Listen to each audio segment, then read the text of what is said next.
Okay, go live. Yes, here, go live.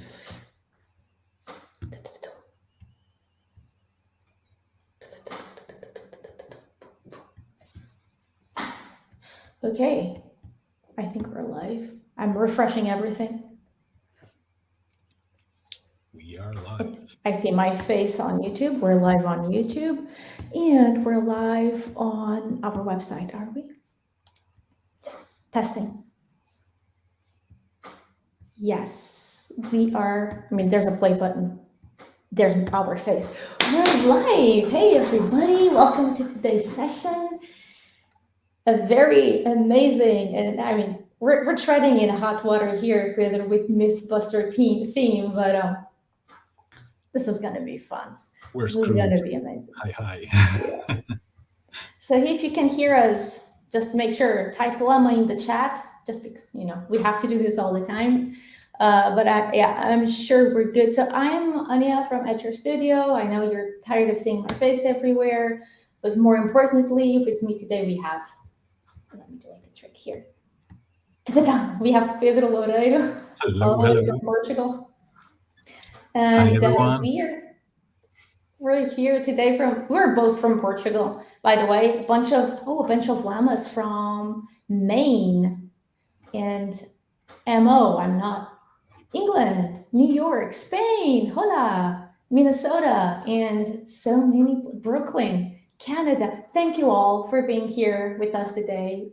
We will do everything we can in our power to make sure that you're in here for a treat. So here's how this is going to roll today.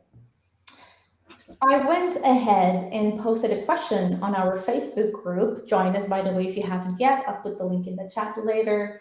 The group is open to everyone. You don't have to be an Etchr student. Anyone is welcome as long as you love making art.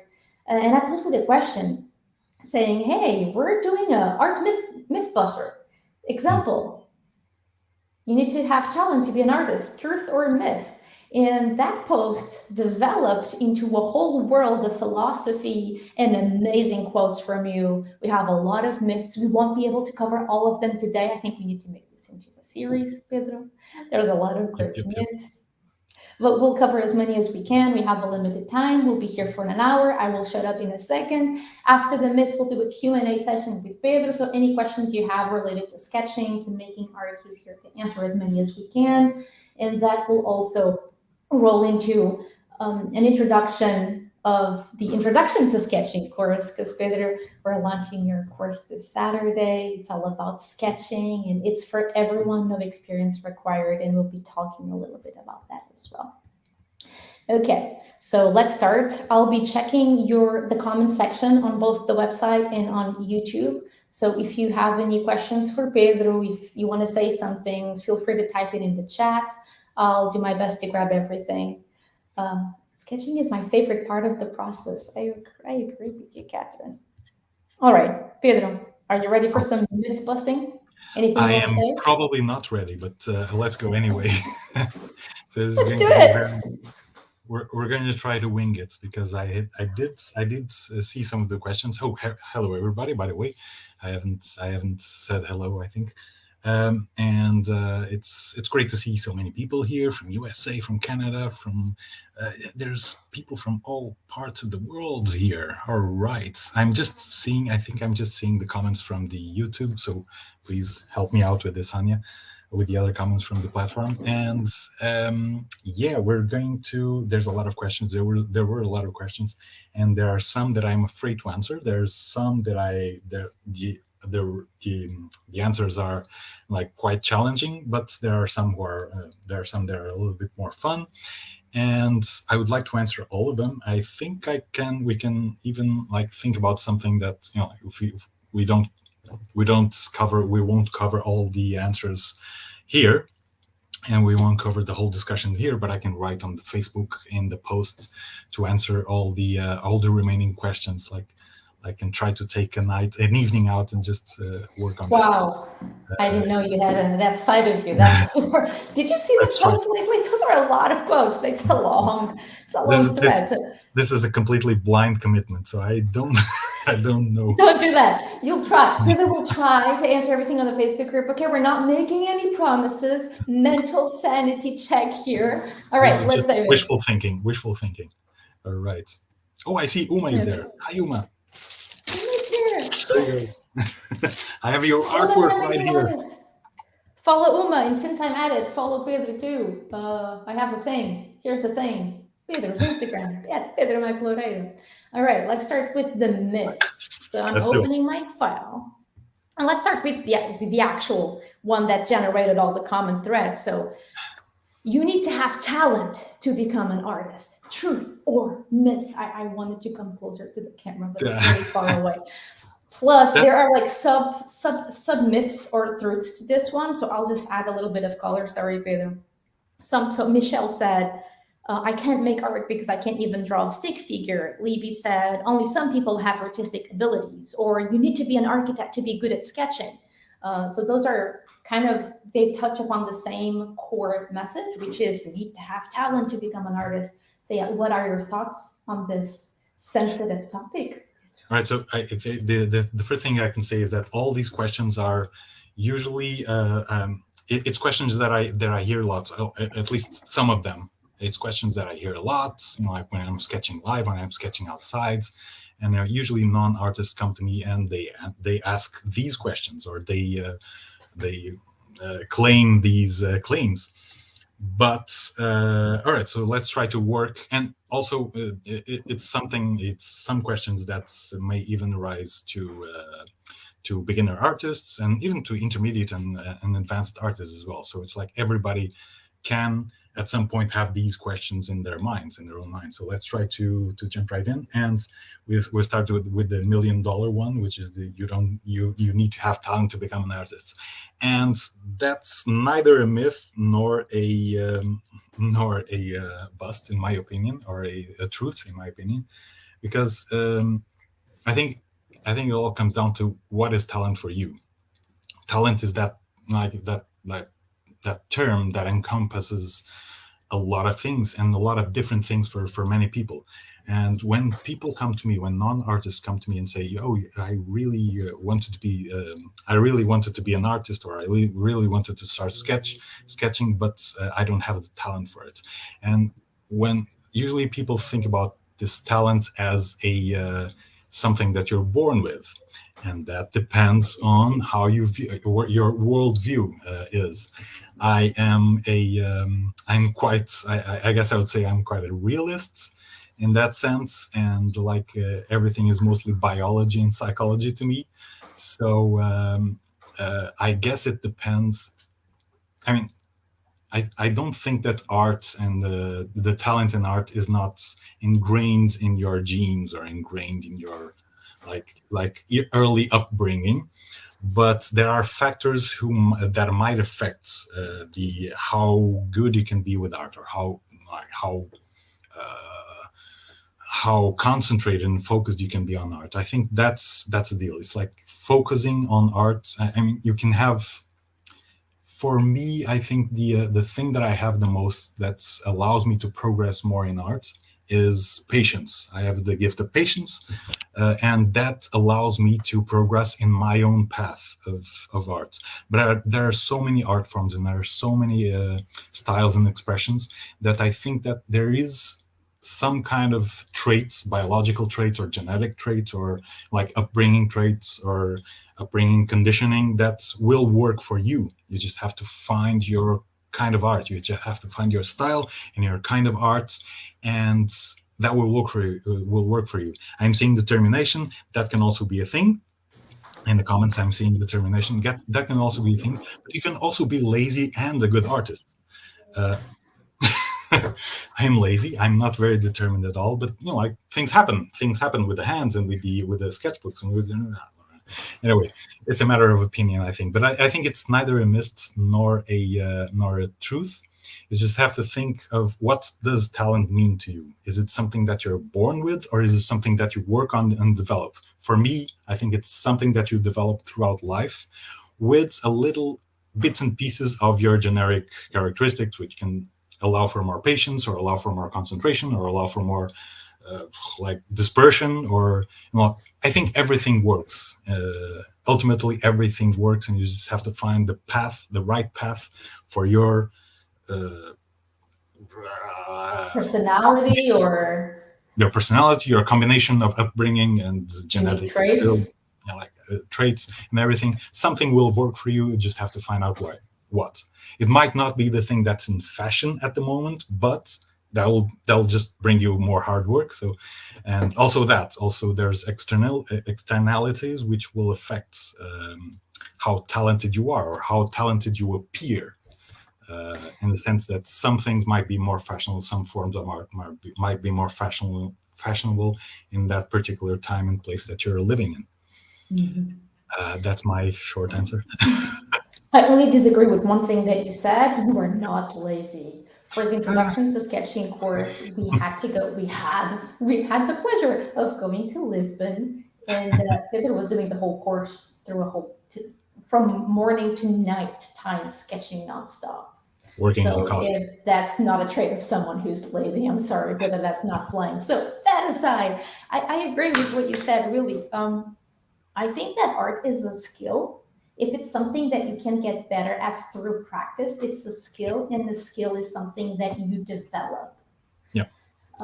Catherine and Maddie are saying that exactly. Practice, practice, practice. I forgot the 3 Ps. Practice, practice. Exactly, and it's not just practice, right? It's proper practice, because you can be sketching for a year and not doing anything, or not learning anything, because you're not being mindful of where we're trying to go. That's why guidance and good teachers or mentors can really speed your learning, because they are trying to push you in the right direction, or the most optimized, efficient direction, right? So that's a whole other conversation. But if something can be developed, it's a skill. And a skill is the opposite of talent.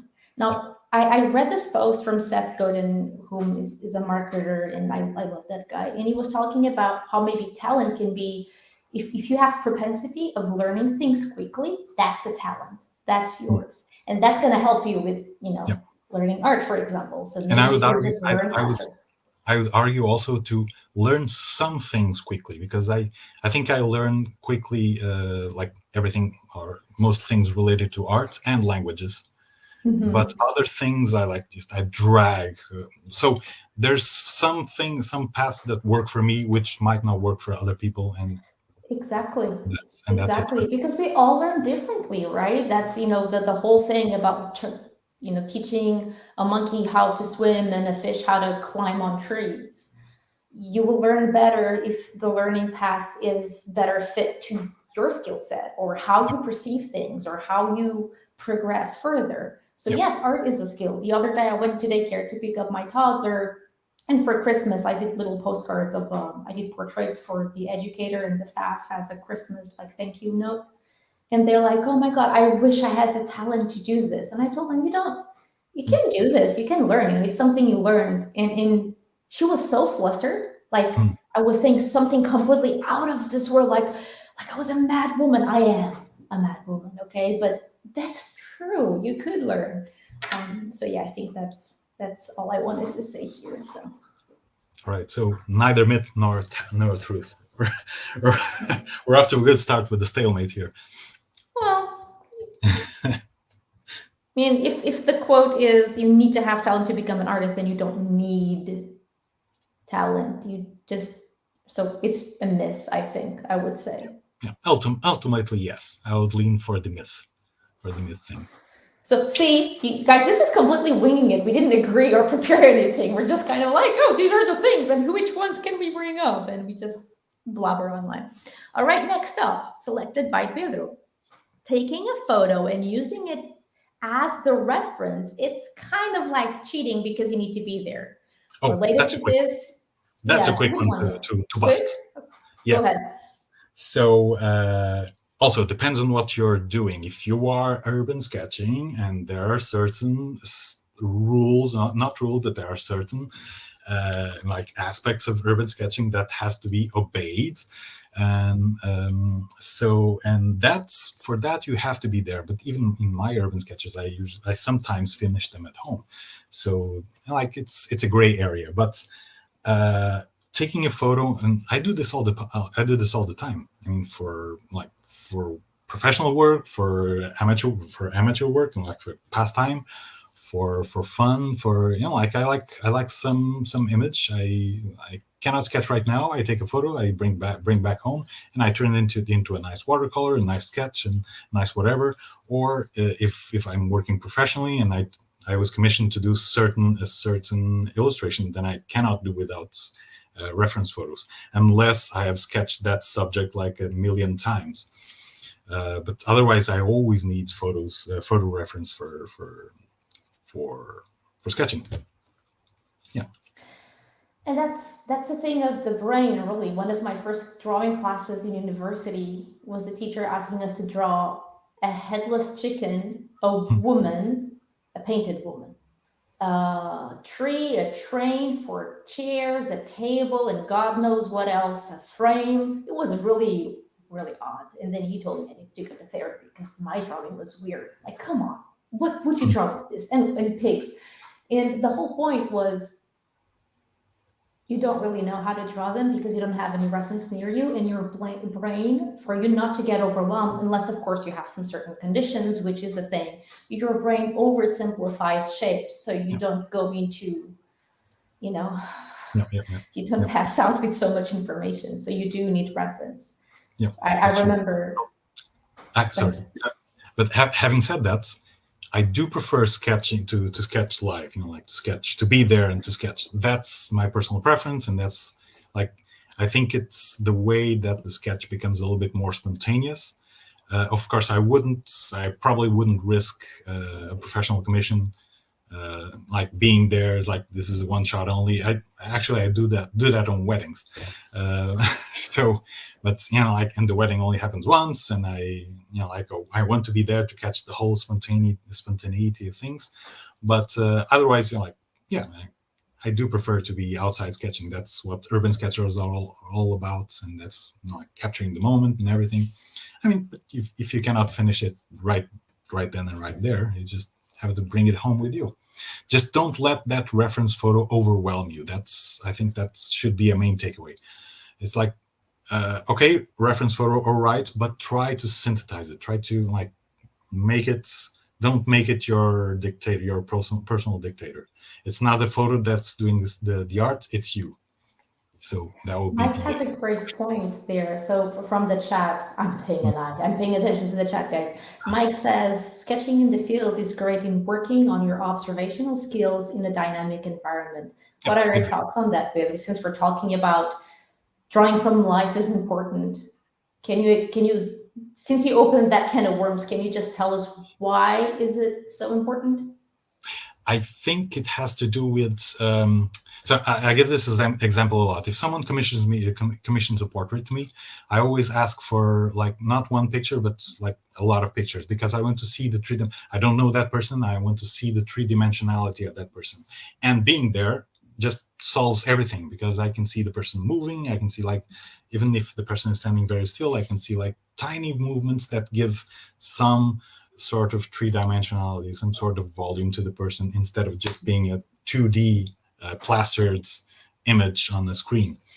And exactly. It's also makes you like being on the scene, and like, for instance, if I'm drawing a building or if I'm drawing an urban scape, it's a bigger challenge to draw the perspective there, but it comes out just much more expressive, because you can improvise a little bit more. You can, like, with the photo, you don't have to, you see your mistakes coming to life. When you're there, it's like you can blend reality a little bit more. You can see it differently, in a way. Yeah, I agree. I agree, because when you take a picture, the camera is doing what your brain does when you're looking at something, which is kind of placing everything together to make sense out of all the information. So if you're looking at a reference that has been processed by a camera, and then you're processing it through your brain, Yep. like double process, like it's like compressing a compressed image. Like Yep. you're losing resolution. But outside of urban sketching, if you want to make a beautiful drawing of a tree, you are going to need to study those damn trees in order to make a believable drawing. And not just one photo reference, but many photo references from the same kind of tree or from the same kind of, just to see how varied that tree can be. And it gives you a better possibility of winging it, and like stereotyping that particular kind of tree. And if you need the tree to grow more on that side than on the other side, then you already know what the pattern of the tree is. So it's reference photos can also be a learning platform. All right, so let's go to the next one. So 2 more myths, unless we go extra long on the next one, because time is ticking. It will take years of practice to produce anything you'd be proud of or that someone would want to buy. By Beth. Yeah, that's what I used to believe in. Wow. That's what I used to believe in. But the thing that was holding me from selling more art is from selling art, or from making from putting it out on the market, is like, it's not good enough. But meanwhile, I came across people that would just sell outright. I mean, they was just start to sketch, and then like 1 year later or 6 months later, they were already selling stuff. Which just goes to show there are people that appreciate all kinds of styles. There are people who appreciate all kinds of arts, and you just have to find your market. And I'm really bad at that. I really suck at that. That's why I was probably a little bit. I would probably believe in this myth like years ago, but not anymore. Honestly, not anymore. I think that's, if you start your art, you commit to it, and you come across you come across a style that fits you right away. I mean, it's part luck, it's part like research, but you may come across it quite quickly, and then you feel confident that, okay, this is something that people might want. Or maybe you're in a party and someone sees your art and they, oh, that's so cool, I want to buy it. And like, that didn't happen for me because I wasn't showing my art. So maybe it's just a matter of showing it and not being afraid of showing it. Exactly. When I was in high school and I was learning how to use acrylics, I did this painting and I had people wanting to buy it. Do I think it was a decent painting? Oh no, I was still learning. But someone was willing to give money for it. So there you go. I don't know how to use acrylics. So yeah, myth. We agree, myth. Myth. Okay, next one. You need to make every, wait, I'll start it. I need to finish this one. I was gonna, okay, 2 more. We're gonna make it quick. We could stay here all night. You need to make every piece perfect. And this is why this person did not use sketchbooks before. Yep. I can relate a little bit to this because my earliest sketchbooks were trying hard to be perfect. And like from page 1, I would have to have like a first page that would blow everybody's mind. So it had to be like a really good illustration. So I would eventually leave that page to later. And some sketchbooks that I have don't even have a first page because I'm still reserving it to do something grand with it, which of course I'm not going to do it anymore because I don't think like that again. But that's like, it took me a long time to realize that sketchbooks are not an art product. They can be they can be, but they are mostly, at least for me, they are mostly an exploratory device. So it's like a submarine that you use to explore your darkests or your your like your to do your explorations. Basically, it's a laboratory. These sketchbooks are a laboratory that you can, and they're easy to carry around, and you just have to like. show that now. You have to show that now. You have to show that drawing. So this is. Wait. This is a laboratory. I wasn't aiming for any particular kind of like any particular composition. I just like started adding figures and adding figures and adding figures until it comes to this. It's kind of a sheer luck and like part experience, of course, for this to work as a composition. And so yeah, that's it. But yeah, the thing is, like, it's a private thing. The sketchbook it can do this. It's a private thing for you, but you can also open it up and show it to people. So it's a very flexible tool that you can either show or not show. And this is the power of sketchbooks, is that you can experiment on them and not show them. But I would advise you to show. I would advise you to show as much as possible, even your mistakes and even what you think your mistakes, because then it will allow you for some progress. I think my biggest breakthroughs were I think in art were when I showed people my sketches, when I showed things or sketches that I thought were mistaken in a way, and like there were mess ups basically. But like the feedback of people was that no, that's really good. I mean, this aspect of the sketch is crappy in a way, but this aspect is really good, and you can expand on that. So people that see your sketches help you pinpoint what's more valuable in your art and what you can forget about more. So Sure. it's like a triage that you can do. Before I had this job, I was working with artists in the animation industry, and I was able to be present at a lot of portfolio reviews for people who wanted to work, at Disney, Blizzard, whatever. And more often than not, I saw that the sketches portion of the portfolio that they had is what the recruiters like best, Hmm. because that rougher work really spoke more of the artist's characteristics and skills than the finished, polished work. So there's a lot to be said about sketches. It's not something for people to just brush aside, which is another myth that we don't have on the list. I'm not opening that can of worms, but yeah, I agree wholeheartedly with that. Okay, last Oh, one. Mike Henley. Sorry to interrupt. Mike Henley just said something really cool here. Yes. Build a circle of trust to show your work to. This is really good because this brings us to Urban Sketchers, which was my circle of trust.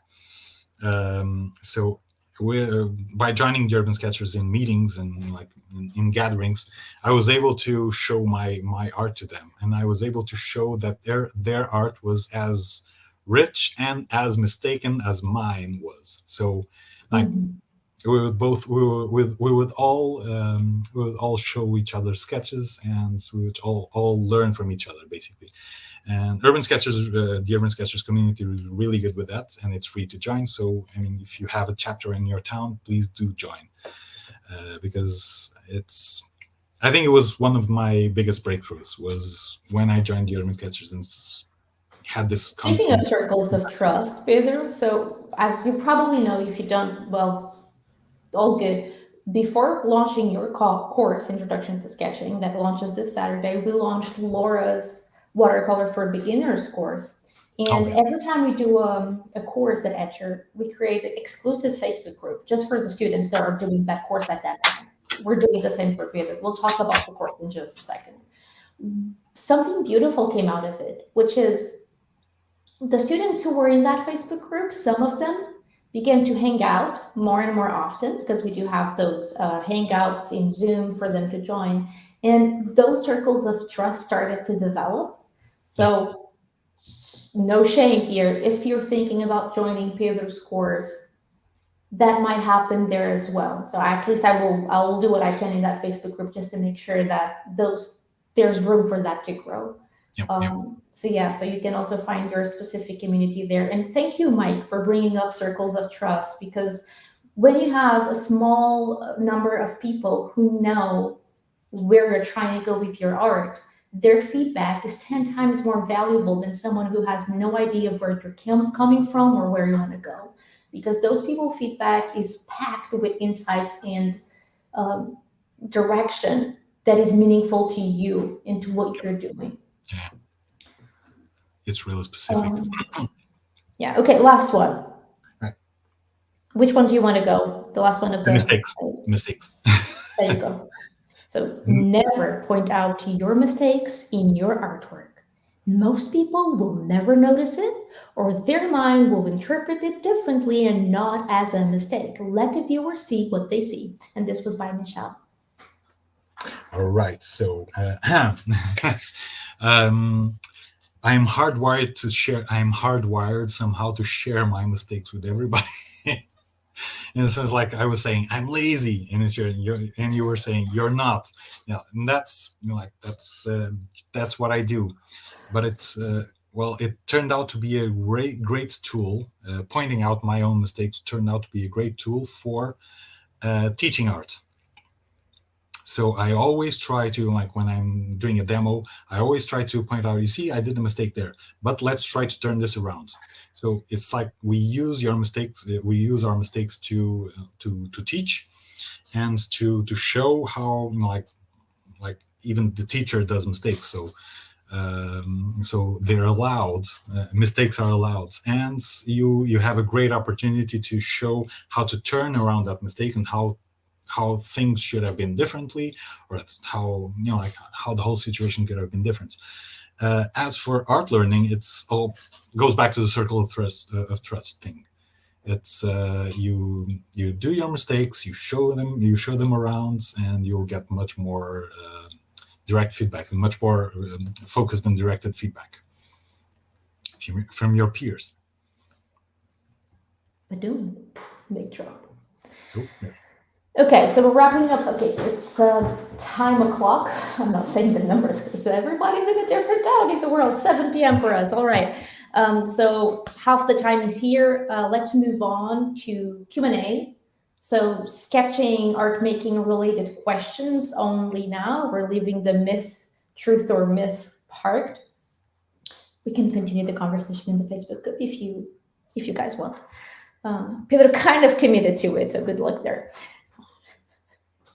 Sketching questions. All right, let's do a few. I have great sketching questions already that you submitted through social media, the email. But if you have more questions to add, again, the chat is yours to dance. All right.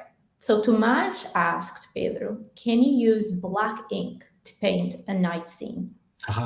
This question is loaded because Tomas used to sketch with me at night in the evening here in Lisbon. So, well, you can do whatever you want. That's the honest answer. You can do whatever you want. I tend to steer clear from black ink in the case of when I'm doing watercolors, because there's that notion that you should use black ink in a watercolor because it will just absorb everything. It will take out the personality of the colors that are around it, and there are probably much more qualified people to answer this than myself. Please, Uma, step up.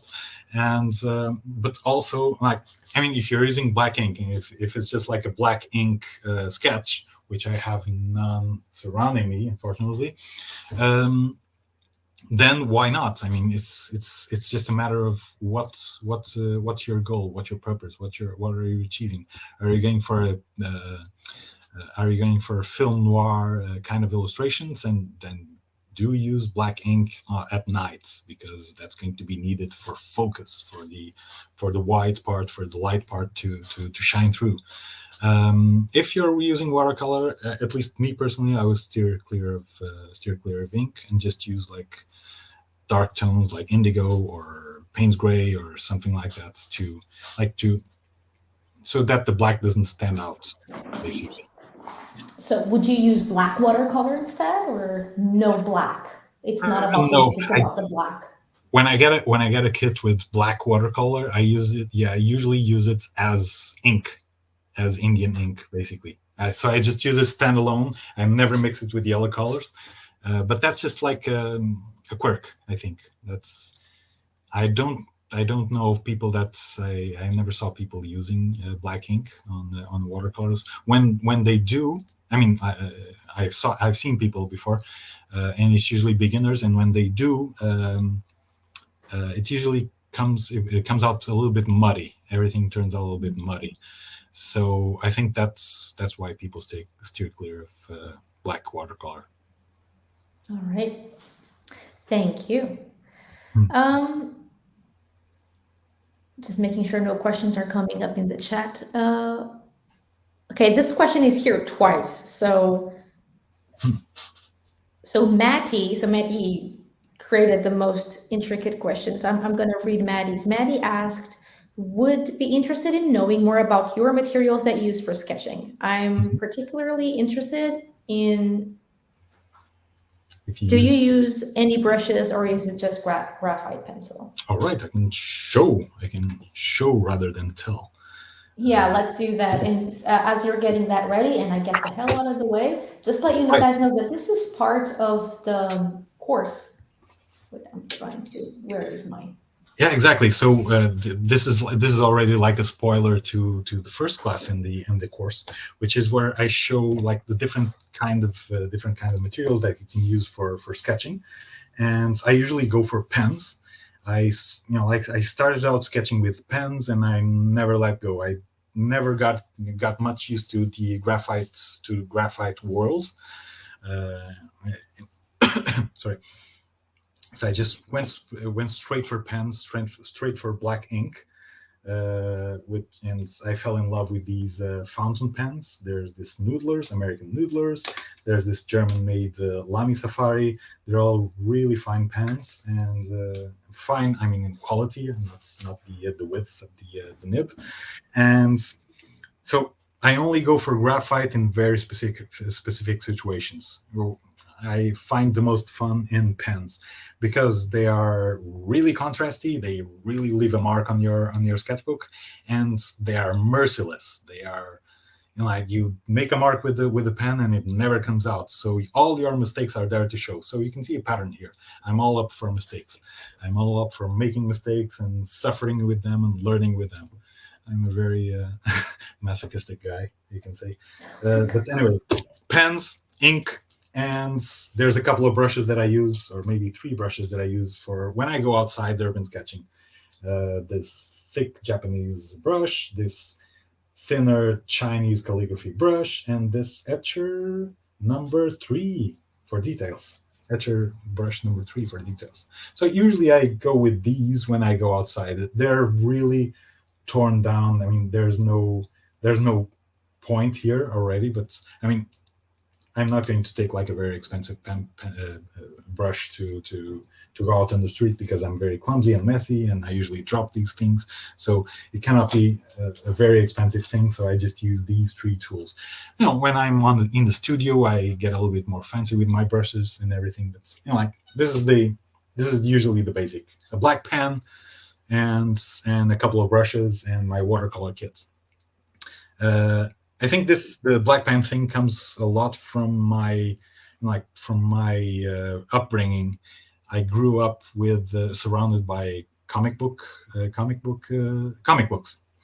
and like usually comic books go for that like black ink style with colors. So I think that's where it comes from, basically. Wonderful. And since you have your supplies with you, follow-up question from Emily. Yes.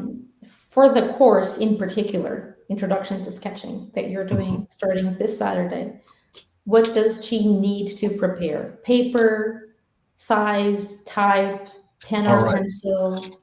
So for this course, and I'm going to explain this in lesson number 1, just get rid of all this stuff and just grab a rollerball pen. That's enough. A rollerball pen and a simple sketchbook or some loose sheets of paper. That's all you need to take the entire course. That's all you need to do the entire course, because this course is going to focus on line making, so sketching like loosely with lines with pen. mostly with pen. So you can do the whole thing with just these two tools. Basically, that's it. A sketchbook and a rollable pen.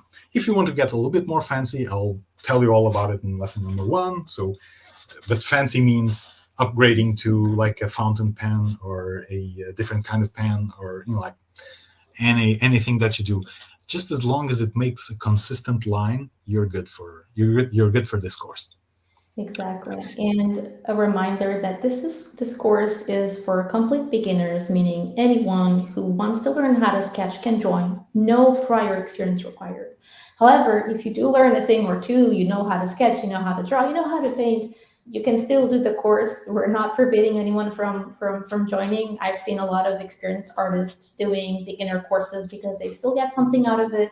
And you can do the course, like Pedro said, with a fountain pen, with a brush pen, with proper watercolor paper, if you wish. You can use ink, but the focus will be exactly as Pedro said, learning how to see, learning how to sketch, and I'll let you talk a little bit about that in just a second. Yeah, exactly. You touched on something that I should have talked about. So this will be more focused on the course. Will be more focused on how you see the world, and for that you don't need fancy tools. Basically, that's the whole point of it. It's not a course to focus on the technical aspects, not so much on the technical aspects, but more on the way that you see and that you translate the world into the paper. That's just about it. And for that, you just need Pictionary tools. That's it. No more. All right, grabbing more sketching questions before we talk more about the course, and I don't want to bore anyone. Not that the course is boring, really. I had a blast recording this with Pedro. It was so fun. We should talk about that. Okay, how do I avoid hairy lines in sketching? So by hairy lines, go ahead. Okay, hairy lines are, for me, that's just a personal thing. Please bear in mind that. But hairy lines are the bane of sketching, and like I'm being purposely harsh and like it's not like that at all. I mean, but usually hairy lines are a sign that you are afraid to make mistakes. So usually, I mean, not always. I mean, it might be your style. You might develop it. You might turn it into something that that feels very confident. But most of the times that I see students doing hairy lines, is that they're afraid of doing like a long line, and the long line gets wiggly or mistaken or whatever. So people, do hesitant lines, like I'm going to try to do some hesitant lines, and like they start to draw something like a circle. I'm trying to draw a circle, but I don't want to draw the entire circle. I'm kind of maybe it's like this, maybe it's like that. I'm trying to get a grip of the shape, of the overall shape, when I could just have gone for this. I mean, even though it's not a perfect circle, I just did it in 1 second, and that took 10 seconds. So I saved like 9 seconds of my life. I mean, it's a really economic way of thinking about it, but that's just the way it is. And this feels much more confident, even if it's not accurate. If it's not an accurate circle, it feels much more confident, and it just feels much better, I think, at least in my viewpoints. Of course, then you can get a little bit more fancy, and you can try to make hairy lines your own style, but you have to have the confidence first to make the hairy lines work for you, instead of the hairy lines being just a symptom of your reserves, of your your attention. So and how do you avoid it? How do you avoid it? Well, class number 2. So the way I got rid of my hairy lines, which I used to do in teenage years, was when I got to the university, when I got to study architecture. We didn't have a lot of sketching classes. We had 4 semesters of drawing subjects, and we spent the first 2 semesters just blind contour drawing. That's something that you will learn in lesson number 2 in the second class.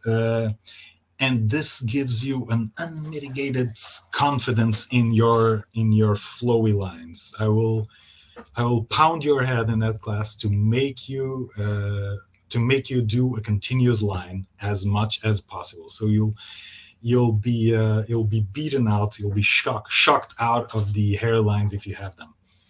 And I can only promise you sweat and tears for that particular class, but it'll be I think it'll be worthwhile.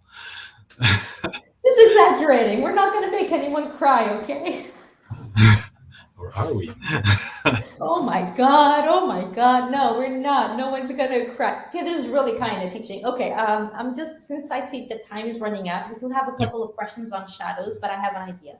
So I'll just explain to everyone how does the course work, just to give some context quickly, and I'll address questions in the chat as we go. And Pedro will sketch live, and I thought it would be a great idea for you to explain your process and what you're doing as you're doing the sketch, because I think you will inevitably touch upon the questions that are popping in the chat. All right. So I think that's probably my brilliant idea of the day. Okay. So before we start, let me make myself a bit bigger because I'm talking very important. Sometimes. Okay. The course, Introduction to Sketching, and I just put the link in the chat a while ago. I'll put it again close to the end. It goes for 6 weeks. Every week we have a class that we will stream. So the content itself is pre-recorded, like you heard me and Pedro talk about a second ago. We went to Lisbon, I grabbed my filmmaker friend, we got on a train, got to Pedro, and we recorded the whole course while we were there. So the course is already recorded. We will stream it once a week. There is homework for every class. Every class you will do something. It's not theory, it's theory and practice. It's practice with theory. It's very practical, the course, and you still have homework on top of it.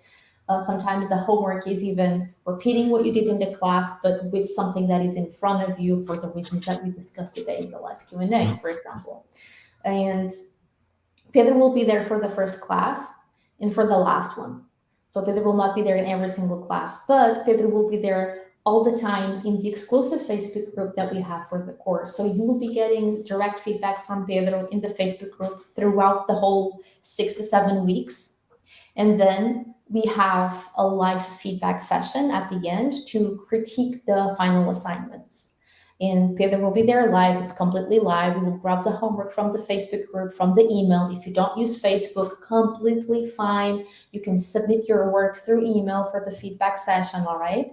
And throughout the whole time, we will also have the Etchr art gatherings or the open studio sessions names, in which Kitty and Kathleen, our hosts and producers, they will be there hosting those sessions for people to just chat or sketch if they want, do the homework together if that's what they feel like. There's no pressure environment, no tears. So people will just be working together there to get the sense of community, the circle of trust, and everything going on. So that's the gist of it, of how the course works. Again, you can read the FAQ page. You can ask any questions you have.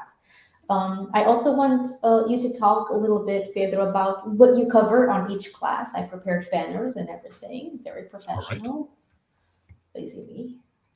So session 1 is called Getting Started, Basic Drawing Techniques and Tools. So what will you cover then? All right, session 1 will be very boring if you are already an intermediate artist. I mean, let's say you take this course and you are an intermediate artist, but you want to cover some bases. So this will be very boring for you because it's going to be, you see, I always start on the negative side of things, Ânia. Yeah, I'm like, what's wrong with you? It's not. I mean, I've been sketching for years. I don't think I'm a total beginner, and I still find it interesting because the way that we worked together on this, right? I annoyed Pedro so much. I mean, the editor who edited the classes, I'm like, Ânia, you're a monster. I could hear you in the background. I don't understand Portuguese, but I could tell from your tone that you were making Pedro's life miserable. Because I'm like, yeah, do more like this, do more like that. It was intense, to say the least. So even on class 1, when we're just covering the materials, I'm sorry, get out of the way, you still start with an exercise that will compare things from the beginning to the end that I think, for me, And I'm not saying this because I'm trying to sell the course. Really, I only vouch for things I believe in. It's my motto. I wouldn't be working here if I didn't think this was good. I worked on it. If I don't think it's good, what am I doing with my life and career? But it's very practical, and there's an actual practical comparison or like a highlight light bulb moment, at least for me, from how you on how you approach it. Okay, I'll zip it. Continue. But anyway, it's about that. I'll show the materials as I did here, but a little bit more in depth. The materials that you can use to make lines, and the small particularities of each tool. And after that, we will go to like we're just going to make small tiny exercises just to get you on the groove of sketching as a way to seeing the world instead of as a way of making the perfect sketch, making the perfect art. So it's like you'll start to see sketching as a means to an end instead of as a thing per se, basically, which is like could be a little bit more meaningful to you. Like, okay, I can use sketching to translate this or to translate that, or to like then you start to kind of hear voices in your head, so to speak, and to tell you, okay, sketch that because I prefer that, or sketch this. I think you'll start to have a conversation with yourself about sketching instead of trying to worry about the perfect sketch. That's going to be the whole deal. And all that with like tiny exercises. We'll fill up a whole page with nothing but gibberish things, apparently gibberish things, but there will be a progress in how you see things and how you see how sketching can become like a really powerful tool. And there's a bridge that I remember making between sketching and writing. So as you write letters or characters or anything that in your own language, you're making marks on the paper, and that's it. That's sketching. And you're making them by heart because you've learned to write very early in your life. And that's the parallel that I try to make. And like sketching is just writing, but in a different way. Trying to, at least. All right. Session two. Session 2 is what you're going to do now. Sketching 2 is what I'm going to do now. Shall I? Yeah, let's go. Let's do it. All right. Let's do it. How do I make myself small again? All right. So session 2 will be all about blind contour sketching and how it can change your artistic life. So in this case, I'm just going to try to draw as quickly as possible, just to progress in our schedule. But what I'm going to do is and you can look at me in the screen, I'm not looking at the paper, but I'm sketching Ânia. I am tracing every single line that I can find in her face. And somehow I'm even making up some lines. And what happens is that, what am I doing? I'm sketching without looking at the paper. So my hands is directly connected to my eye without going through the processing of the brain, your CPU. Sometimes your CPU is telling you the wrong message or telling you okay, your sketch is wrong.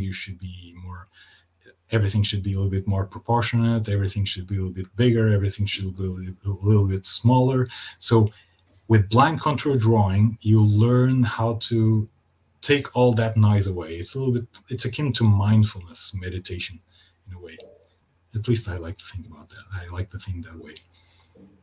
It's very akin as well as to sketching with your non-dominant hands, which is something that Betty Edwards approaches in her book, which I can never remember the name. It's like drawing with the left part. No, drawing with the something part of your brain, something like that.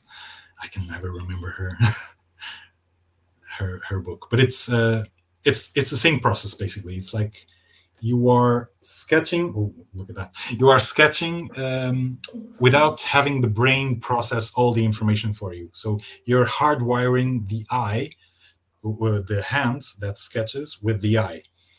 And that's a really powerful moment when you realize that you can just sketch without thinking about sketching. You just go straight at it, and suddenly you're looking at the world. You're looking at I was looking at Ânia. I was not looking at the Ânia in my mind. That I would usually very stereotypically draw. Okay, this is the eye of an Ânia. This is another eye of the Ânia. She has glasses, and there you go. She has bangs. And I'm not looking at Ânia right now. This is just from memory, but it's going to be a completely different sketch. I mean, it's all right, but it's an illustration. It's not a sketch. This is a sketch from reality. This is actual reality, and this is an idea. So this is Pictionary, and this is a reality. We're going to make that distinction in the blind contour session. I love the comments in the chat. Pedro must have multiple processors inside his brain. He's drawing and talking. I love you guys. This is amazing.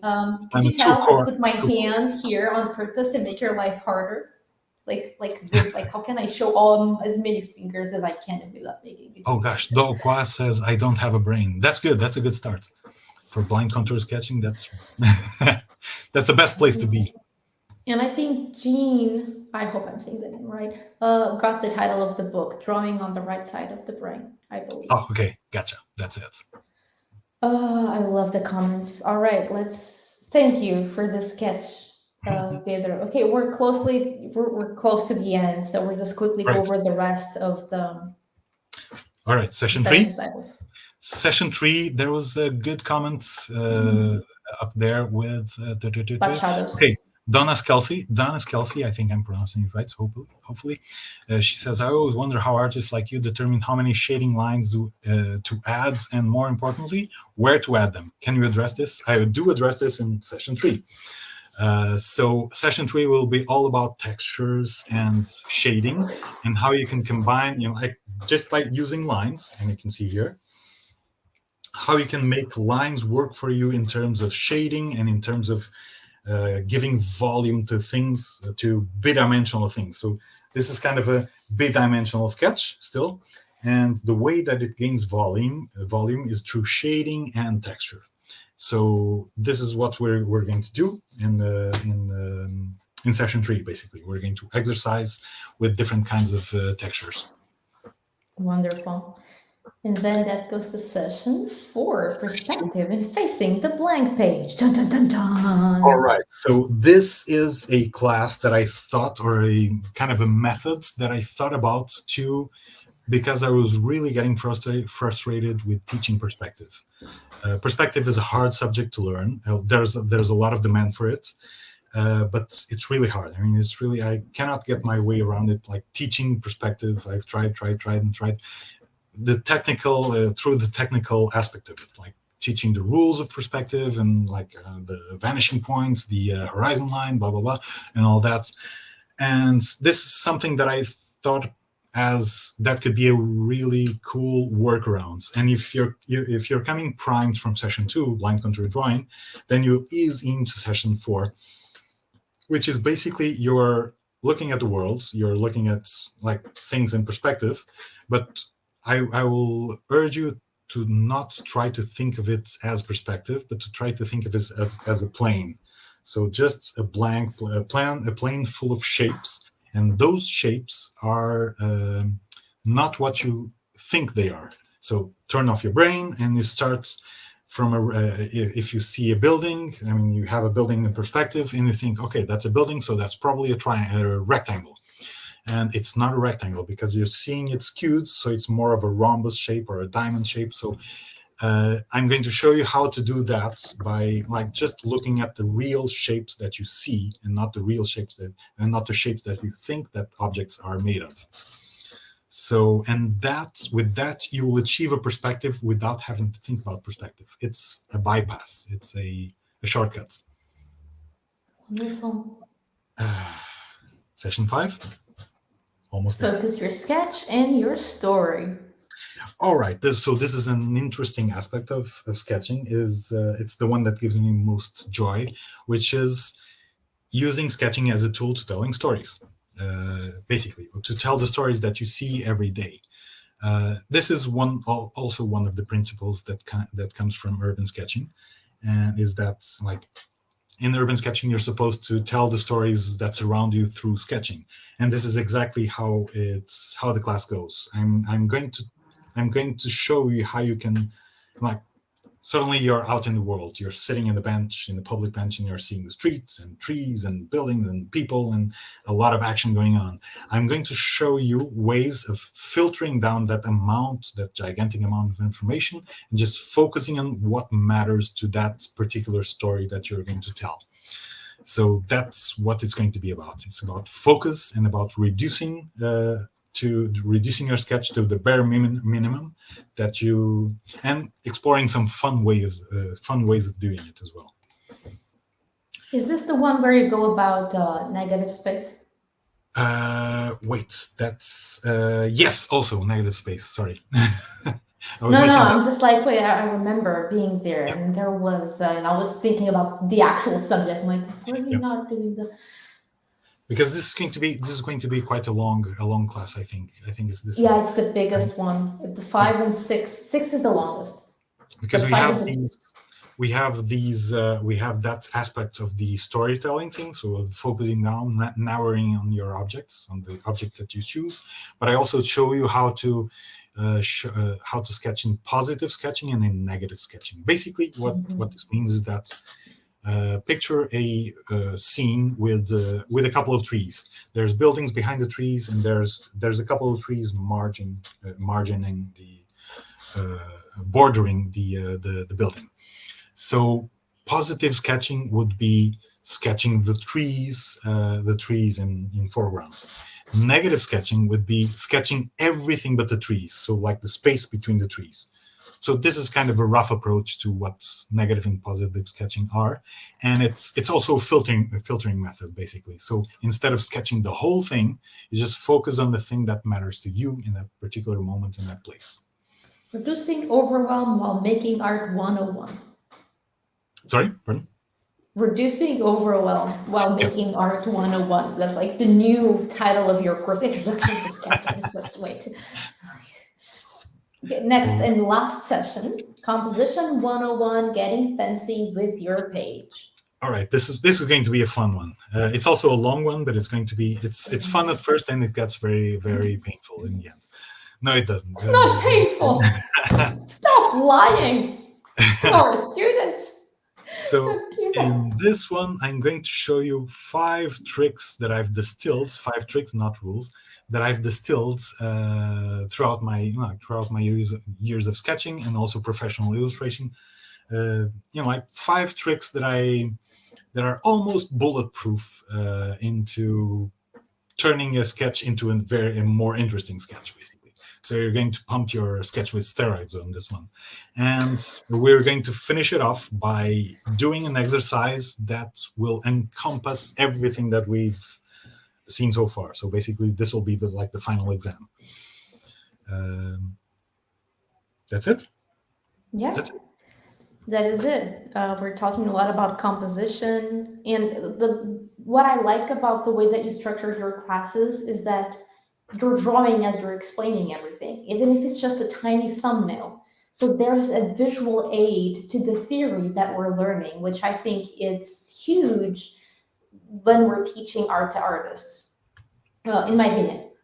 Everyone learns differently, of course. Maybe some of you would rather have the audio in the background when you're doing something else. It's totally fine. But yeah, so that is the course. And then we have a live feedback session 2 weeks after the course wraps up. I believe that is on March 7th.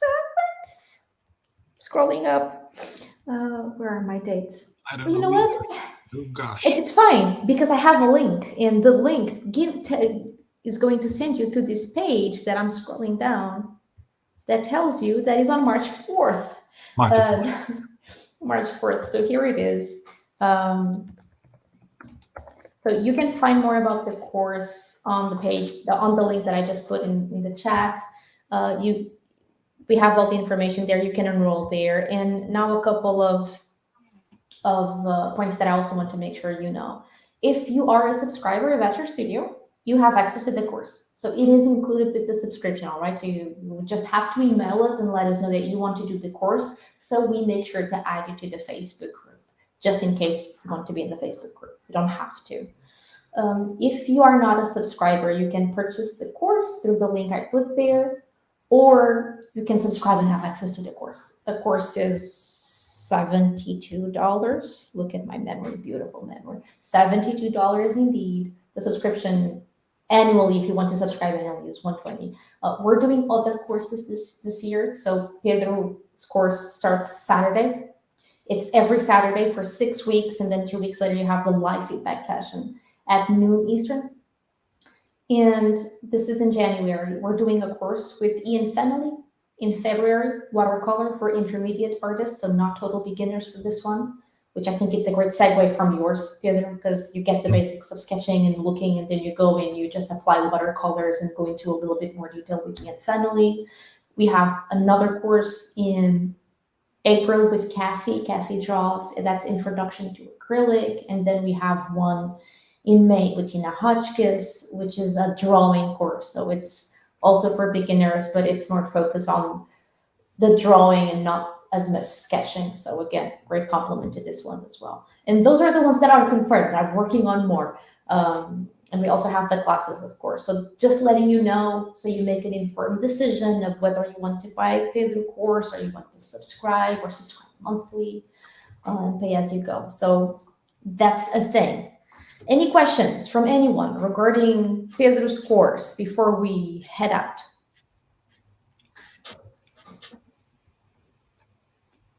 We are going to be busy. Yes, Catherine, indeed. Thank you. Louise had a pigeon on her laptop. I just She saw does. that. She has a pigeon pet. That's amazing. I'm like, I want to see pictures. Because I thought she was joking. Oh, sorry, pigeon was on my keyboard. I'm like, is that the name of her cat? No, it's an actual pigeon. Wow. All right. So I see no questions in the chat. Thank you for being here. Thank you for your kind comments. Thank you, Pedro, for joining us, for your tips for sketching, for being so kind with your time and your knowledge as usual. No worries. Thank you so much. I'm very much looking forward to the course. So yeah, it starts this Saturday, guys. This Saturday. If you haven't enrolled yet, come join us on the other side. There's a Facebook group that I need to get people into. I'm actually going to be away from the studio. I'm going to be there. Speaking of urban sketchers, I'm going to be in an urban sketching meeting, Iberian urban sketching meeting between Portugal and Spain, and it's going to be close to the border. So I'll just have to interrupt the meeting and go quickly to a friend's home to join the class. I'll be there and then outside sketching again. So it's going to be a very sketchy day. Wow. All right, I'm going to end the broadcast. Thank you, everybody. Just making sure there are really no questions. No questions. Thank you. Thank you, Selra. Thank you, everyone, for watching. I hope to see you Saturday, and bye-bye.